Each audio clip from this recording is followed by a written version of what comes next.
तर आज बघूया आपण अल्जेब्रिक इक्वेशन. आपल्याला अल्जेब्रिक इक्वेशनमध्ये पहिला क्वेश्चन आहे किंवा एक्सची व्हॅल्यू काढायची आहे. कशाची व्हॅल्यू काढायची आहे? एक्सची. चला तर एक्सची व्हॅल्यू काढायची आहे आपल्याला.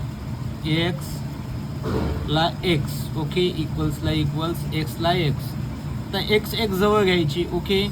तो एक्सच्या जवळ कोणतं -4x -4x 4x झालं -25ला -25 आणि इक्वल्सला इक्वल्स -37 ओके. इक्वलला equal x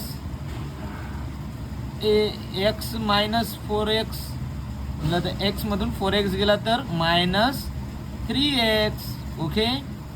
-3x -25 equals to what -37 okay. -33xला 3x इक्वल्सला इक्वल्स -37.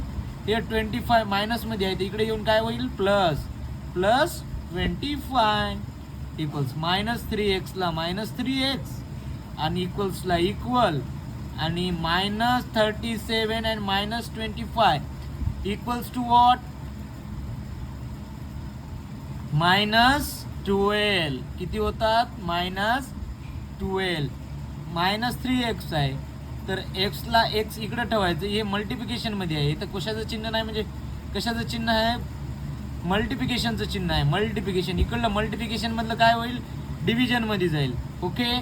-12ला -12 इकडं डिव्हिजनमध्ये गेलं -3 -3 डिव्हिजनमध्ये गेला. मग एक्सला एक्स मायनस मायनस काय होईल? कॅन्सल होईल आणि 3 चोक 12 3 चोक 12 मिक्स किती येईल? 4. एक्स बरोबर किती येईल? 4. एक्स बरोबर किती येईल? 4. दिस इज द युअर आन्सर.